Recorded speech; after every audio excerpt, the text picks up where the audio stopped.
Knox. She left her notes up here. I could just read them to you.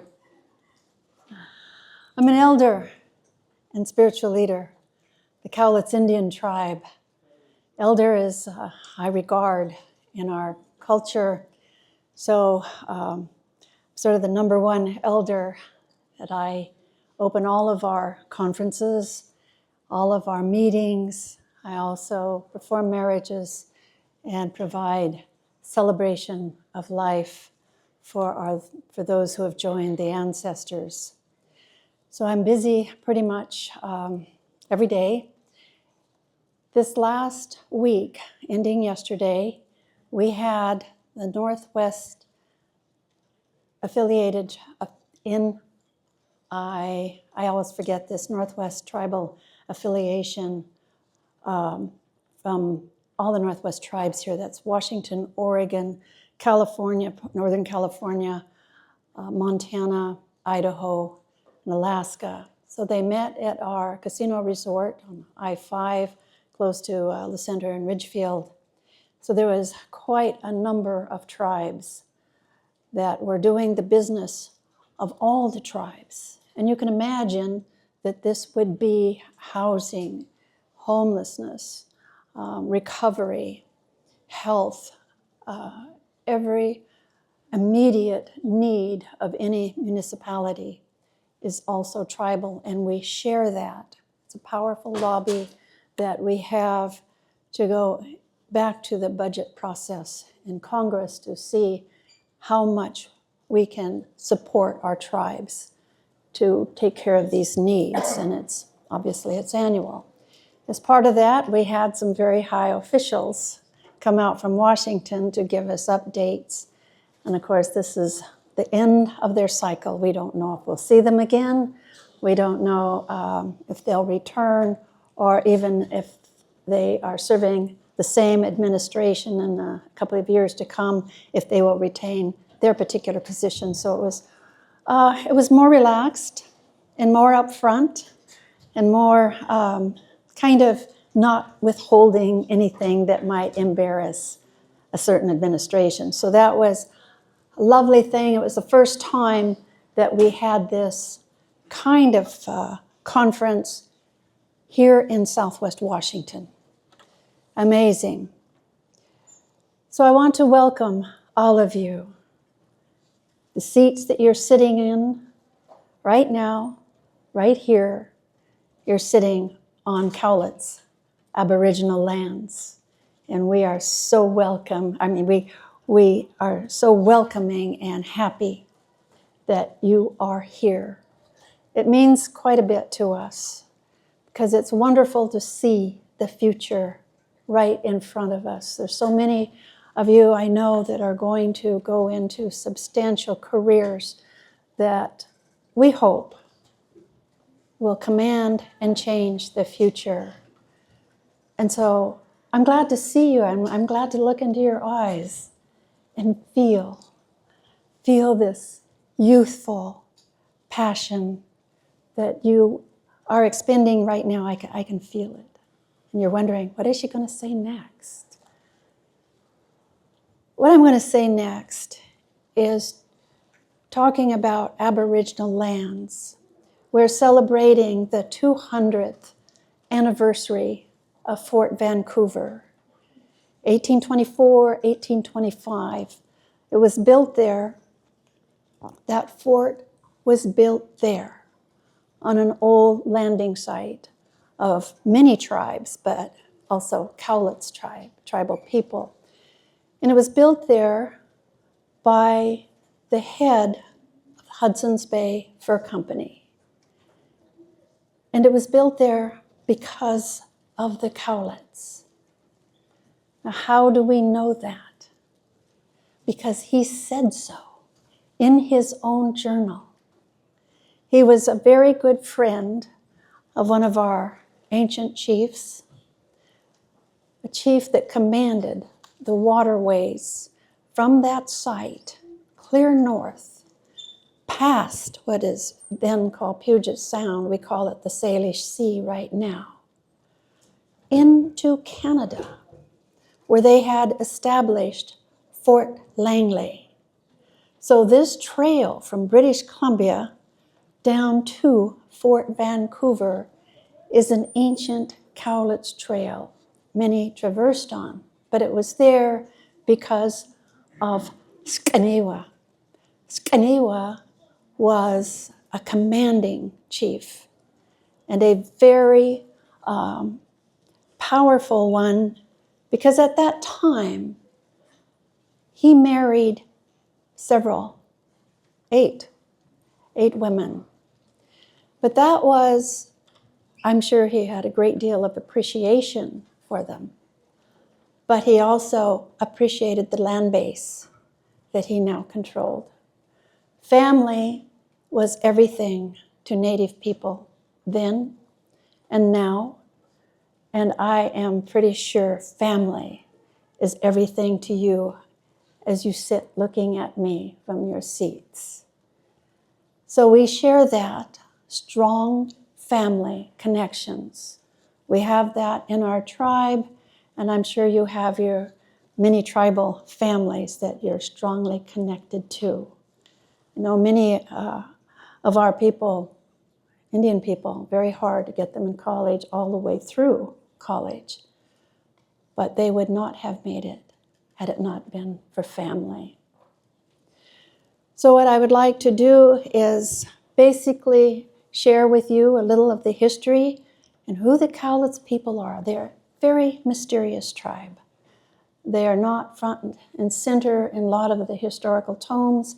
When we finally got our recognition, we were not a treaty tribe. In fact, we turned down a treaty, 1855 Chehalis River Treaty Council, because they wanted to relocate us to the coast.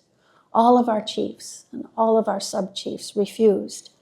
They did not make us endure the agony of leaving the bones of our ancestors. We stayed and paid the terrible, terrible penalty for it because they took our lands anyway. Many of our ancestors had to switch economies almost overnight and immediately. It was very hard to go from hunting, fishing, and harvest to a time when you had to work for labor and a wage. Am I talking too long? We've got some more people coming in. Oh my goodness. Well, to you too. Well, now I lost all train of thought here. So, oh my gosh, he's looking straight into the camera.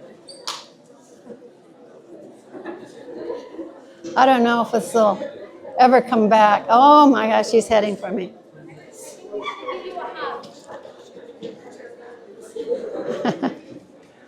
Oh.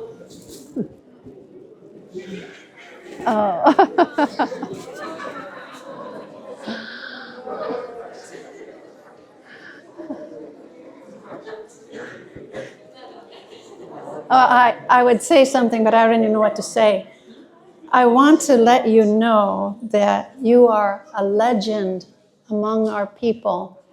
Centuries ago, we have myths and stories about you, and I want you to know this is the first time I've ever hugged anyone so hairy.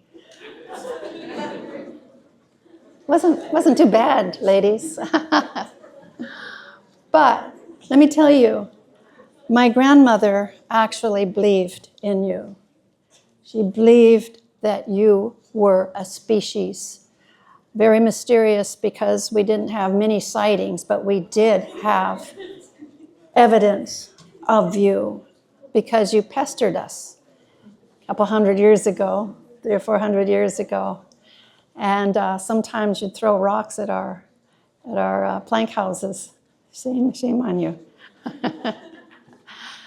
So my grandmother, in fact, the stories of you are so many that many of our parents and grandparents used you as a disciplinary measure.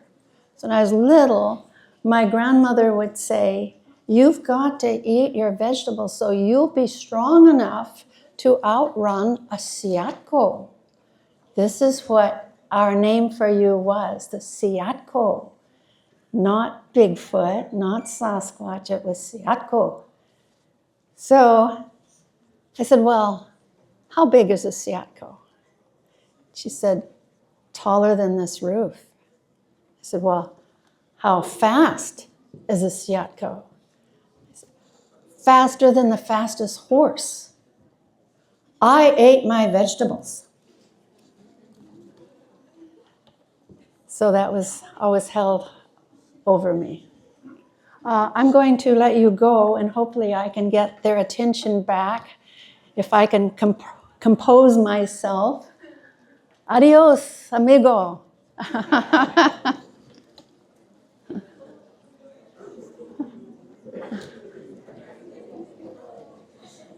Now he's going to visit with different ones in the audience.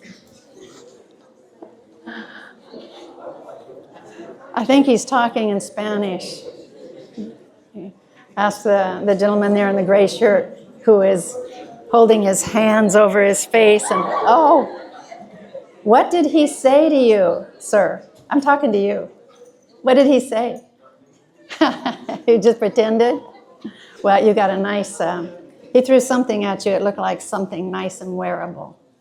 So, well, let's give him a big hand. He can hear this, I'm sure.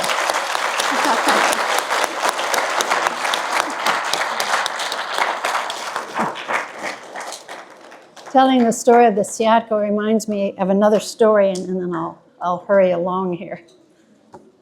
But the head of a salmon. Salmon is very important in our culture, cedar and salmon. We're cedar and salmon people, basically. We're also called the forever people. But salmon, the head of the salmon was always given to the matriarch. So I remember my uncles bringing my grandma, who I lived with, the head of the salmon, and she would put it in a big stew pot. And the most high value part of the salmon were the eyes. That was always given to the most important person that came to visit, the eyes of the salmon. We would have ensured that all of you would receive salmon eyes if you came to our home. But anyway, as a little girl, I'd get a little bench in front of the wood stove, the wood-burning stove, a big pot of salmon stew, and I'd lift the lid and see the eyes staring at me. I'd slam it down, scream, run to the other side of the house, and I'd do this repeatedly. That served as television, probably in those days. So I will wind this up and say what a delight it is to be here with you, and being visited by a real Yakko. I'm sure it is real. I wish for you the best day ever. Is this, you get to just spend one day here? I want it to be the best day ever. So listen hard, take notes, and think about what you're going to do with what you learn today. I won't probably live to see what you're going to do with it, but I have the expectation when I join the ancestors that I will be able to see what you are doing. The other thing I want to leave you with is that in our culture we have a vision quest.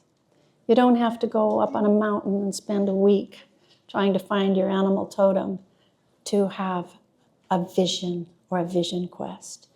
You can wake up every morning and in your heart think, what do I envision this day?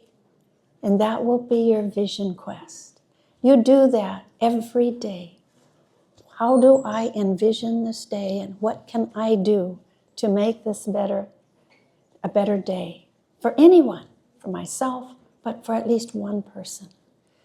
Do this every day of your life. And remember, I'll be watching you. Aho.